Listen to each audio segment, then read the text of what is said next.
Thanks to Sia's spear, the beast had slowed down just enough for Quinn to move out of the way, avoiding the vine whip. A second spear was thrown and had landed in the same spot on the beast's legs. The effect of 2 spears had stacked, and now the beast was 20% slower than it usually would have been, and also 20% weaker. The students took advantage of this temporary weakness.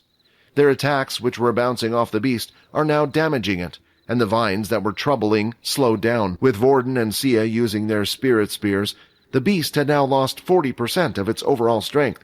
It was nearly half of what it used to be. Quinn no longer felt the need for him or Fex to get involved when fighting the beast. The beast now looked heavily injured.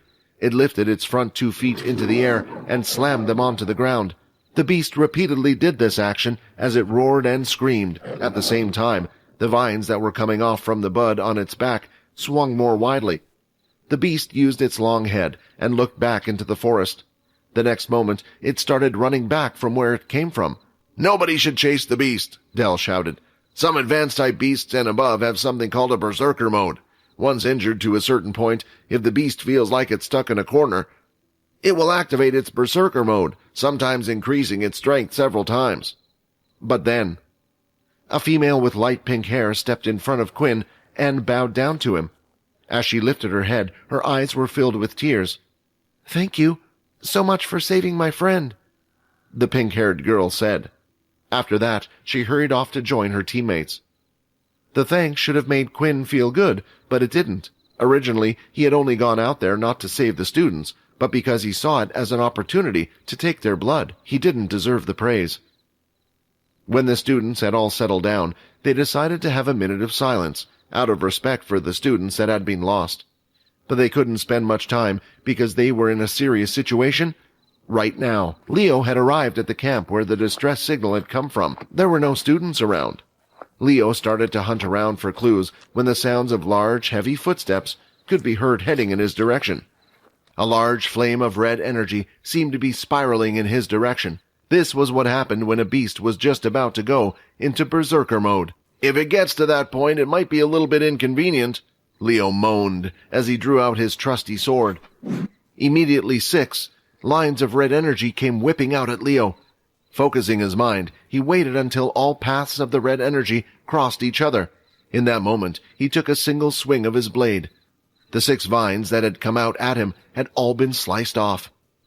The line of energy was thin and white, but the beast had no time to react, and it had completely passed through its neck. "I guess you can't regenerate your head," said Leo. After defeating the beast, he didn't stop for a moment, not even to extract the crystal core from its body. Right now, the students were a priority, and if they had run into similar beasts to the one he had just faced, he feared the worst for the students. They started to travel up the left side of the mountain. Dell had made the decision and was ordering the group around, but he wasn't the one that stood in front of the group.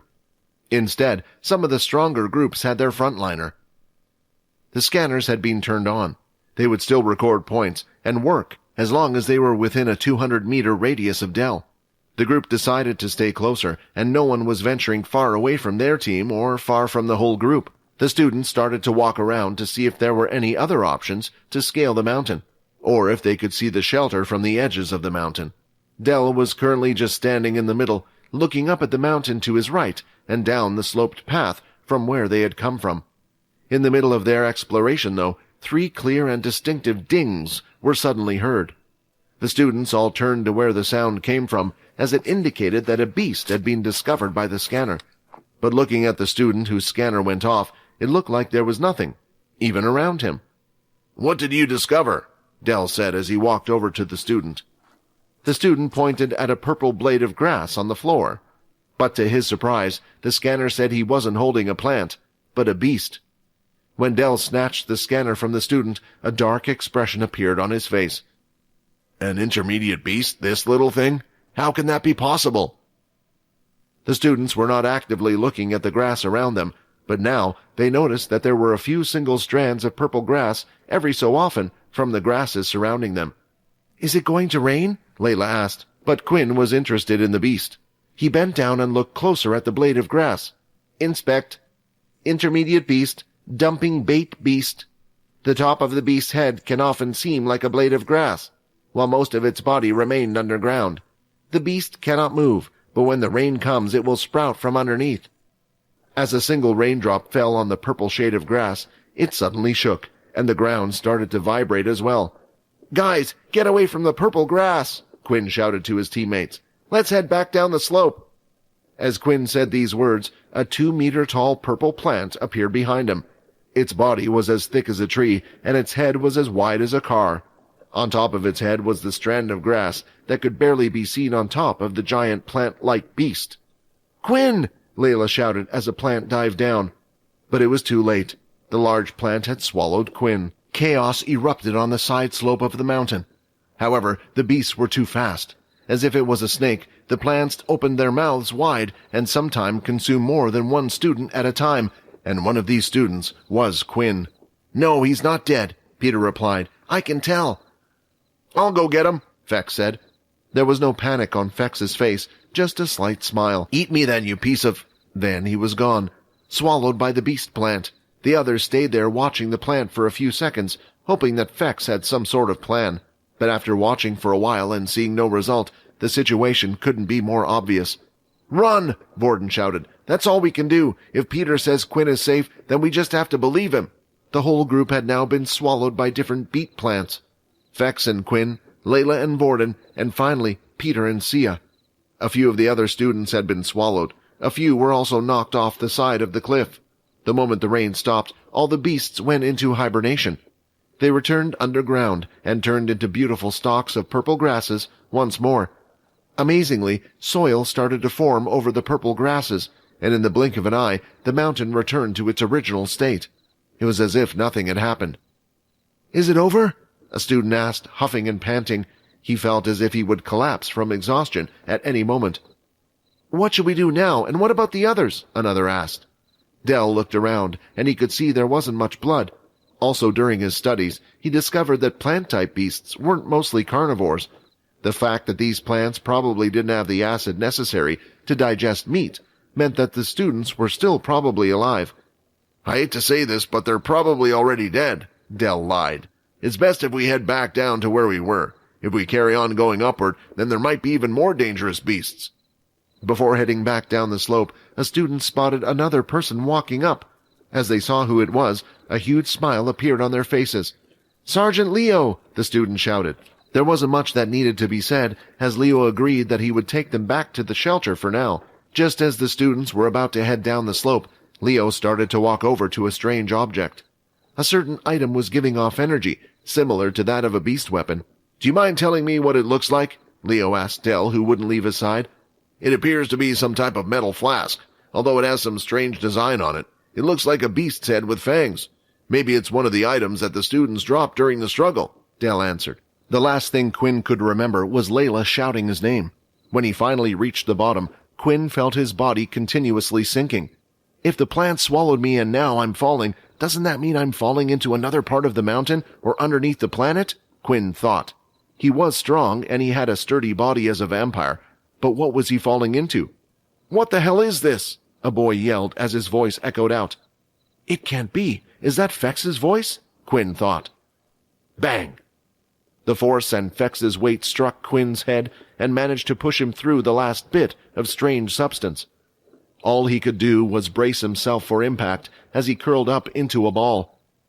Covered in rubble from the walls of the cave, Quinn stood up and discovered that not a lot of damage was done to him. Just then, he could see Fex falling through the sky nearly at the same spot. "Quinn, catch me!" Fex shouted. Still remembering how Fex had shoved him down under here, Quinn chose not to help. If the fall didn't kill him, it wouldn't kill Fex.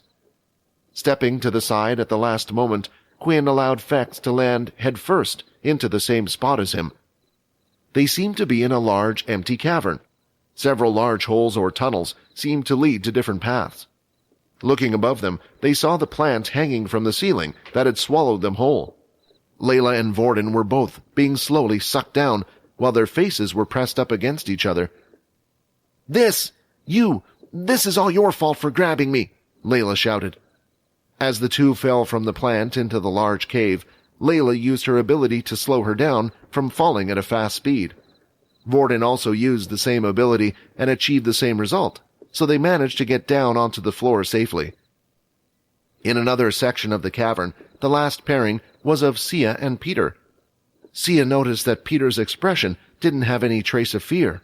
She felt like she had no choice but to grab him. Sia was hurt, but Peter managed to break most of her fall.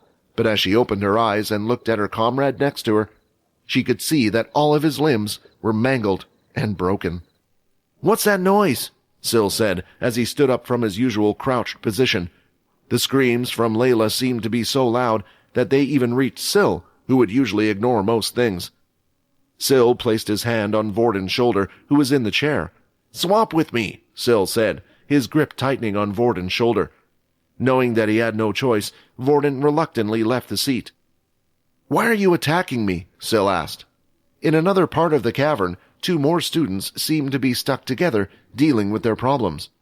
Sia was taken aback at the sight of Peter's legs all mangled. They were utterly broken, and it looked like part of the bone had splintered through parts of the skin. She turned her head away, unable to look at the sight any longer. "Stay here, I will go look for help," Sia said in a panic. "You know, if you didn't hold on to me, the fall wouldn't have been as bad," Peter replied in a calm voice. "I think we should go this way," a voice said, stood right behind her. "Pio, but how? Your legs were all mangled just a few seconds ago." Sia still didn't know Peter's ability, but she had a guess. His watch indicated he was a level 4, and if he managed to recover from an injury like that, most likely his ability was a healing one or a regenerative one. The only thing she couldn't quite put her finger on was the healing speed. Not knowing where to run to, she decided to head into one of the many tunnels. If another student had arrived and had no relation to the person named Pio, then maybe she would have bolted towards Logan, but seeing that the 2 of them had some type of a relationship, she didn't want to risk it. The cave was dark, and it was hard for her to see, but each of the tunnels gave off a little reflection of light.